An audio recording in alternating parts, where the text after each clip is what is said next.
Ready, dude?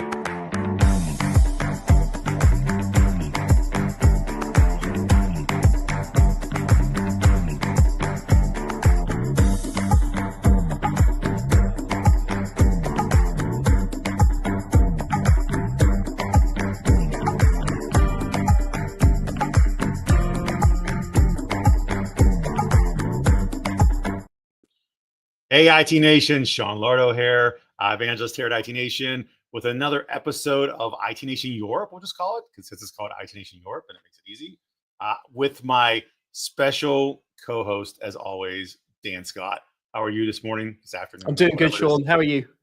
Doing great. Ohio State won the national championship last night, and this is so good for me because they played against Notre Dame. And American football, I don't know if you watch any college football, but Notre Dame is this weird team that gets all these special roles. I despise them, honestly.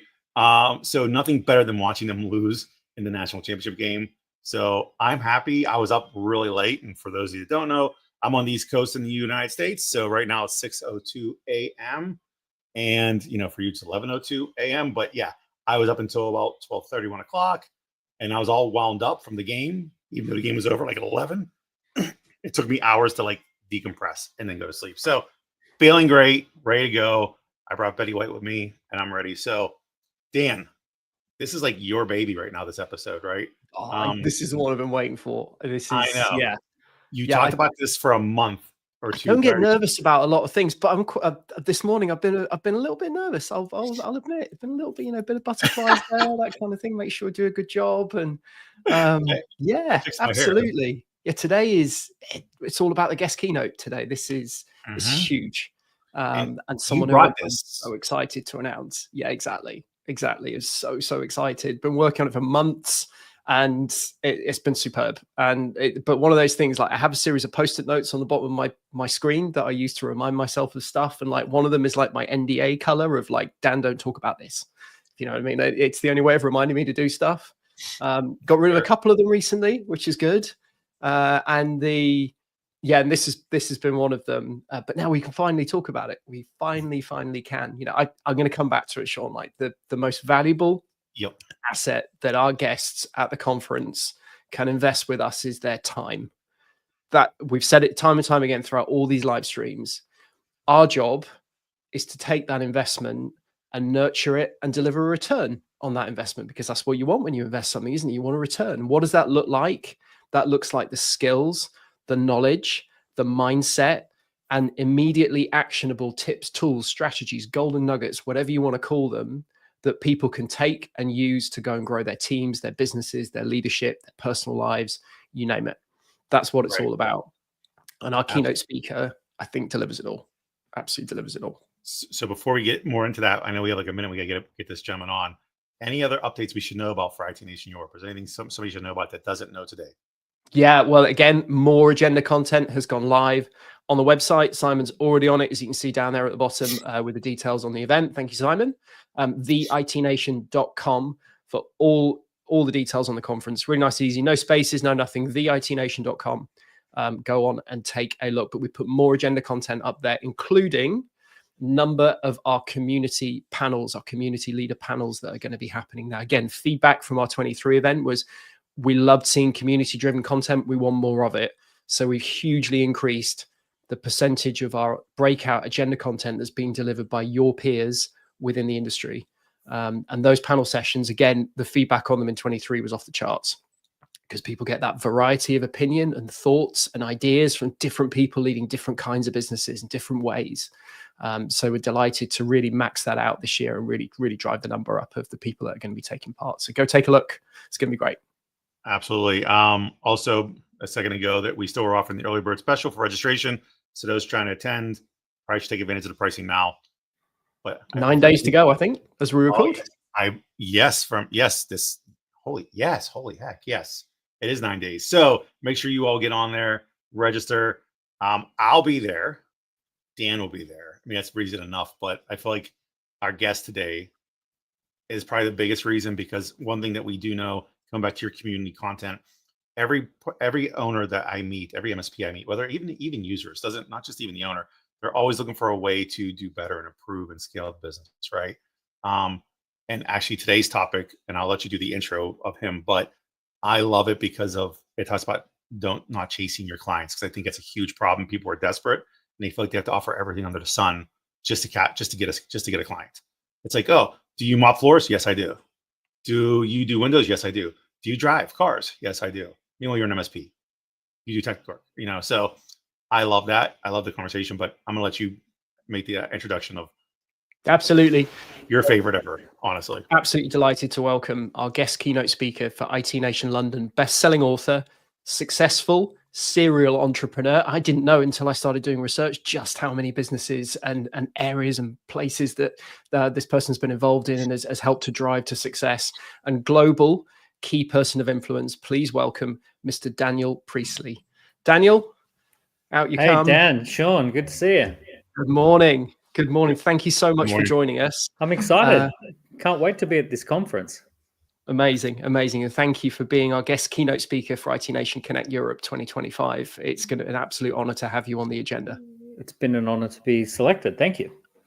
So, hold up. Before selected, Daniel, I'll tell you right now, Dan talked about you. I felt a little envious and jealous of the amount of man crush that Dan There was a bit of bromance.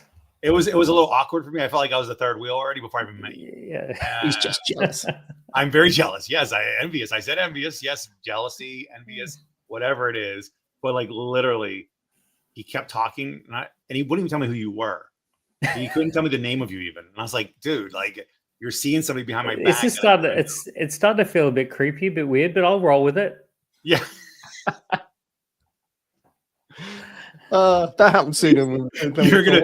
You're gonna fit in marvelously at our conference. I assure you. I'm not sure if I want to be physically in the same room at this point, but don't worry. We hire guards for you. You're fine. Okay, fantastic. Yeah, I've got my own. Dan has a court order. He's not allowed to be within 70 feet of you, literally. So if he announces you, he will not shake your hand when you come up. Don't worry. He'll sort of high five from across the room, like. Where do we go from here? I know, right? Well, we ask that every week. Every time we talk, you don't know where we're going. Every time.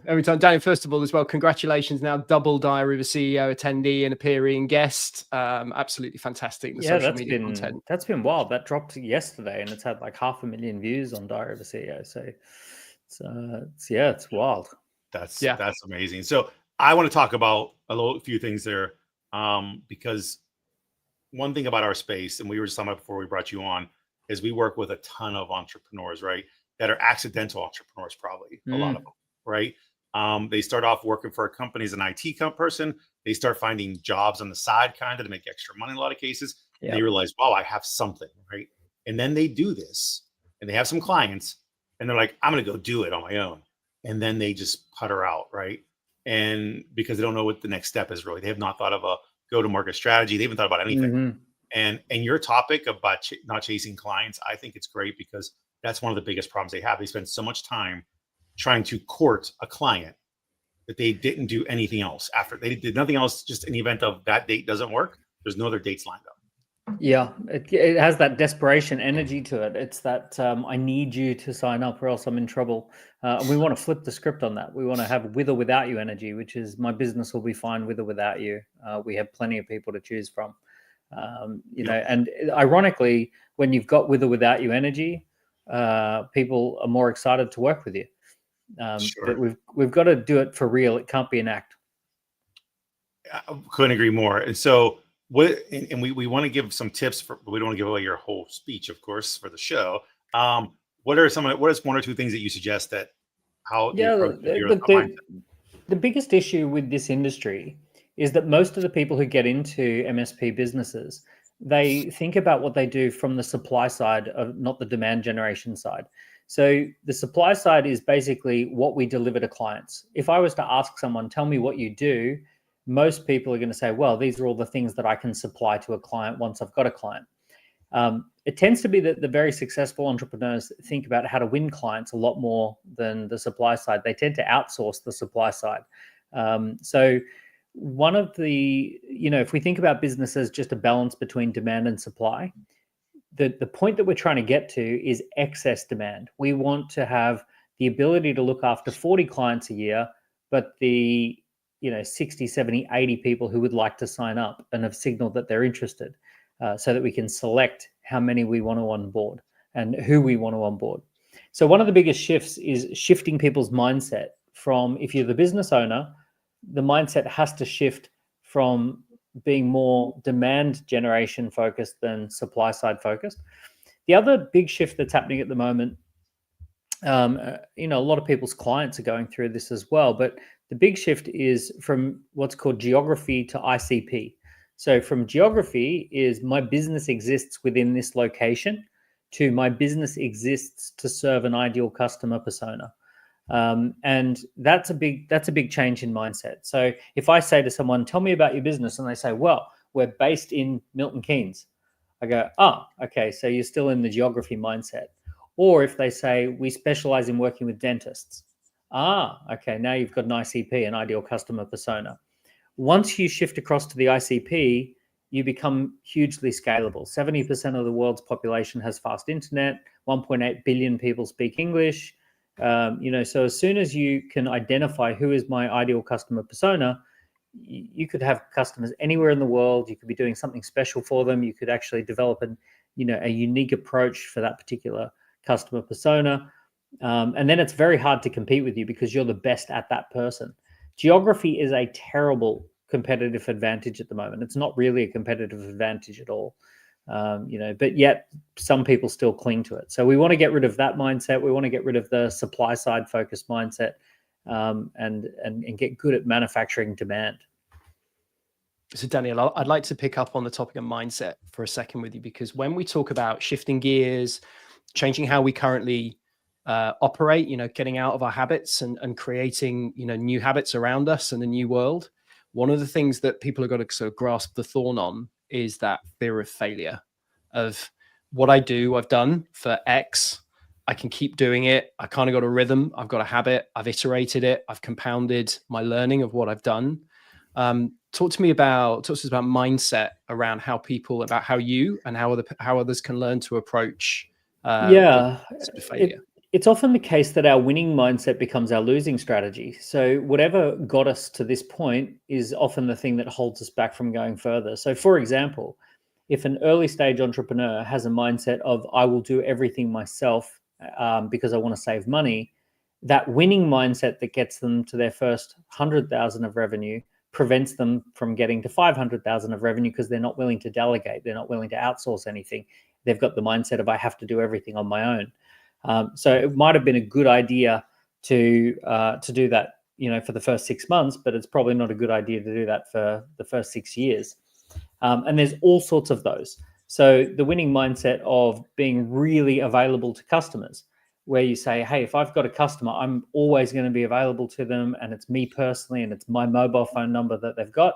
That might have been great with the first 30 or 40 customers, but then that becomes the bottleneck that prevents you from getting to 200 or 300 customers. So we've got to sort of accept that, in the same way that a car changes gears and you can't drive around in first gear all the time, you've got to say, okay, it's time for a gear shift. We got to gear shift up if we want to have a bigger, more successful business.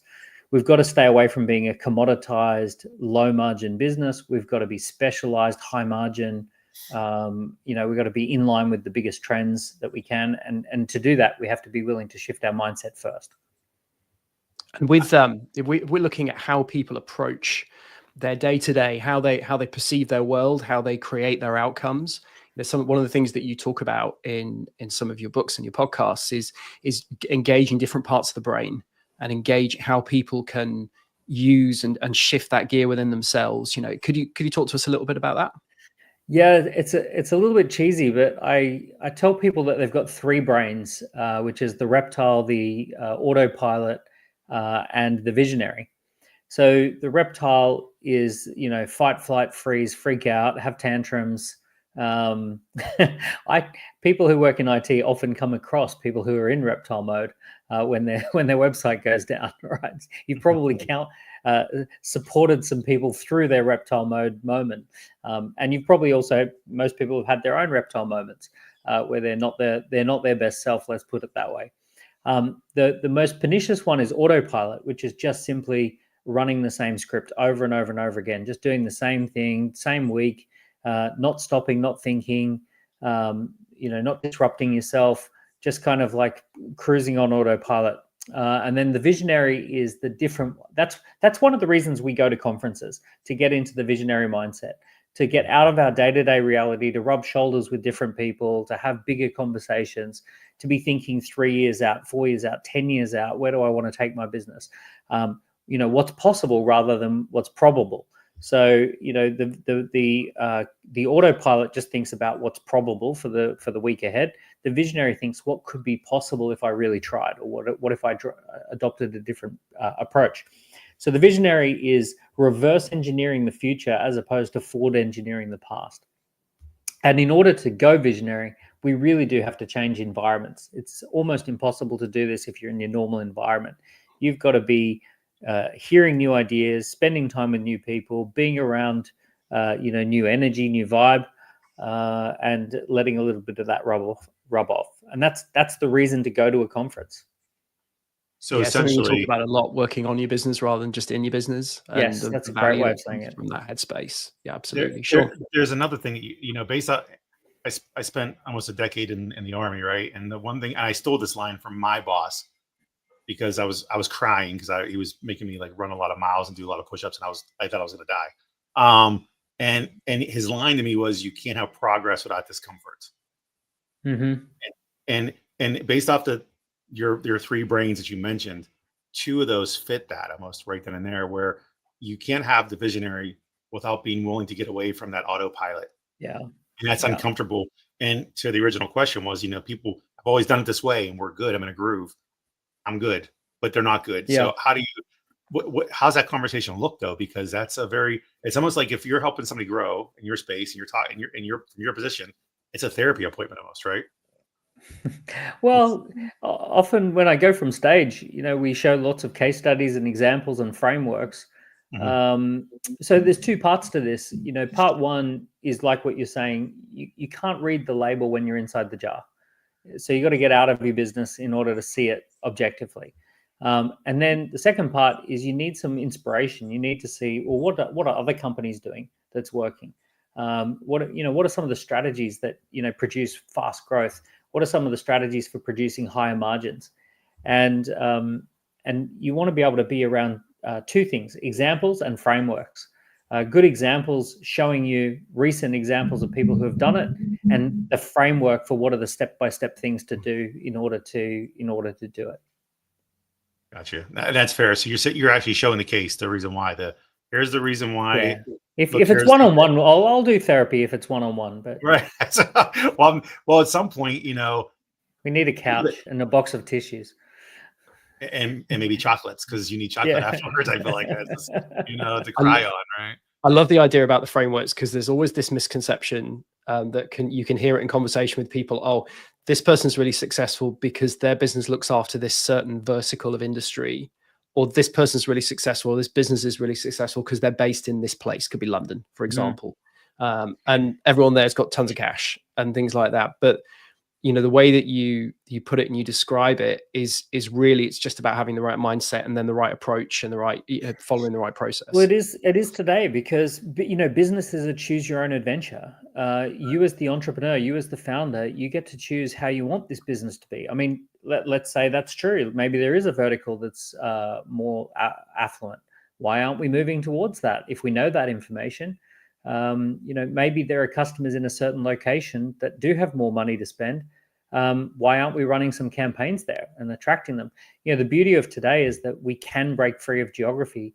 Most people don't expect to meet you in the real world. They're very happy to have Zoom conversations. They're very happy to work with people on a remote basis. So why not position your business to line up to some of those more affluent trends?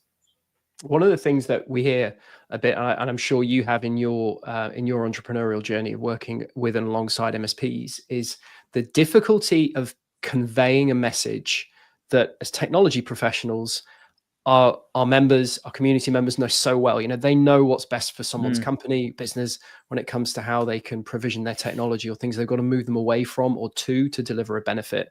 But conveying that to an audience that often doesn't understand or sees other priorities is really hard. You know, what tips and tricks or things can you suggest to people for how they can better gain buy-in?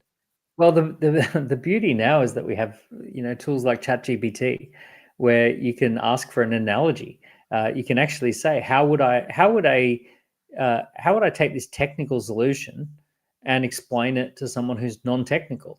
How would I explain the benefits? Give me 10 different ways to explain the benefits. You might say, I'm trying to move people across from here. Are there any case studies out there that would help to, you know, showcase this? Are there any you know, research papers that have been published that support the evidence that this would be a good idea to do this? You know, all of this AI stuff just massively helps for translating between languages, even if those languages are technical and non-technical. The AI conversation is such a great conversation that we'll have to have someday, because it is it's very ambiguous, the AI conversation, and how and where to apply it and what results you should expect from it. That's a whole separate conversation that we can dig into. And it's a huge opportunity. It's a massive, you know, every IT system, everyone's going to want to have conversations about what's possible. So yeah, you know, it's a great way to run your business. It's a great way to talk. It's a great talking point for clients as well. Absolutely. So let's talk about your session then, right? I know Dan really wants to get into this too.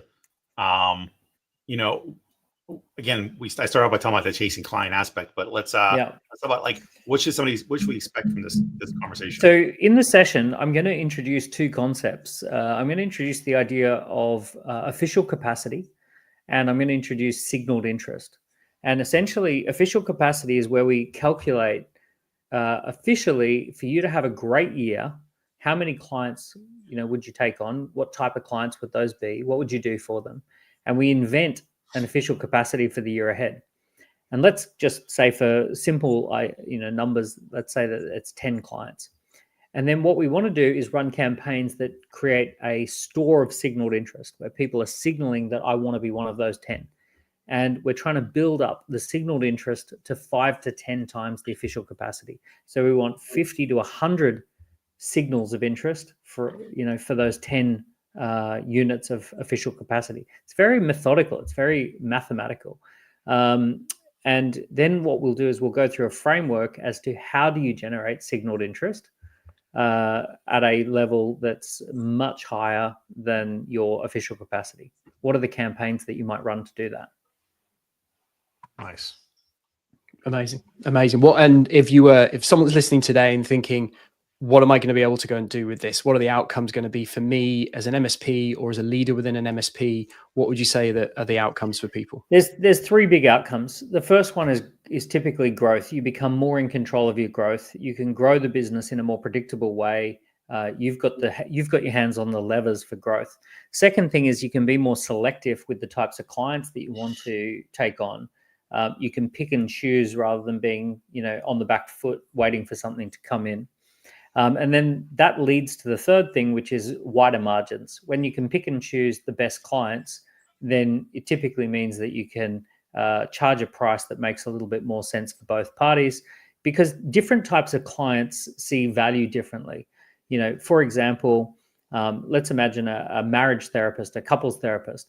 If someone's single, they see zero value in a couples therapist. If someone is a normal person, they might see some value in a couples therapist. If someone is a multimillionaire and they're facing a divorce and this couples therapist knows how to help them, they might see huge value in a couples therapist. Now, it could be the exact same service, but in the eyes of three different ICPs, it's got a very, very different value. So the one thing that we want to do is be able to figure out, which kind of ideal customer sees you as the highest value, and how do we select them, and how do we marry that up in the right way so that we get wide margins. So the three things is more growth, better customers, wider margins.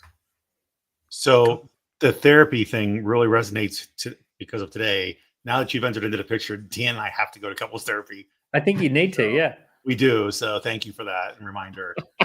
Rip the Band-Aid off. Thank you. Record that. We have a very small copay from my side. Don't worry, I got it covered. We're going to be in therapy by Wednesday.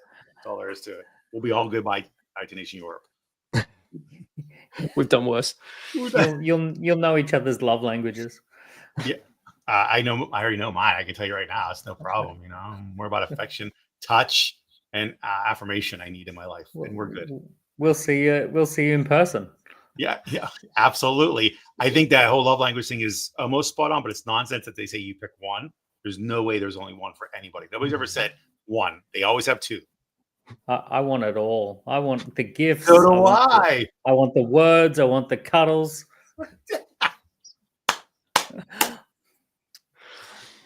We're going to get along so fabulously. Well, Dan and I are breaking up after this call, Daniel. I'll see you. Yeah. I'll make reservations. This is the second weirdest call I've ever been on. It's great. We've got about 3 minutes to push it a bit further. There we go. I was going to say, second? What do? We got to step this up, man. That's nonsense. All right. So I do appreciate the fact that you've already talked about the ideal profile, right? And then you also wrapped it into not just identifying who you're going after and targeting, but also what's best way to target them at a high level, of course. You also mentioned the science behind it, right? The math around it. I feel like a lot of people base it off of feel before they base it off of fact, right? And the fact is numbers don't lie. Conversions are true. And so how do you shift somebody to that from this, something along these lines? A lot of entrepreneurs are frustrated at the moment. The business isn't as profitable as they would like. It's not growing the way they would like. It's become more competitive. It's become more reactionary. It's not hard to shift people because when I show them some frameworks and I show them what works, most people are like, that's just a better way. In the same way that we all went from CDs and cassette tapes over to streaming because it just made more sense. A lot of people see this stuff and they go, that's how I need to do it. That's fair. One other question, very important question is, have you ever had Malort? That's an important question we ask. Do you know what Malort is? It's a drink. No. It's an alcohol. Excellent. You'll really enjoy it. we will have it for you. It's coming straight from Chicago over to London. Don't oversell it. Don't oversell it because if we get high hopes and then we gotta. I'm just setting proper expectation. You've never had anything like this, I assure you. So therefore, this is true. We'll share it with you. It's the champagne of pain, as Dan likes to say. Yes. Oh, thank you. Yeah, that's exciting. I can't wait. Don't worry, I'll have some for you. We'll all have a drink together. I don't know if before or after is the best time to do that if you get on stage. I'm thinking before. Okay. Yeah. I'm gonna give away all my best secrets then. Oh God. Okay. All right. Done. Dan, you heard it here. Daniel's drinking Malort with us before he goes on stage. So get oversubscribed, stop chasing clients, and get them chasing you. IT Nation Connect Europe 2025. Mr. Daniel Priestley, thank you. Thank you so much. It's been great to see you today. And thank you for being our guest keynote for the conference. Can't wait. Looking forward to it. Yeah, Daniel, thank you. Seriously, it was a good talk. I look forward to meeting you in person. And cheersing to the success of you going on stage and seeing what happens. And the success of all the MSPs are going to watch you after Malort. So let's bring it. Perfect. All right, then. Brilliant. Daniel, thank you. You have a great day, and thank you for joining us today. We'll see you soon. Cheers. Thank you all. See you in March. See you, IT Nation.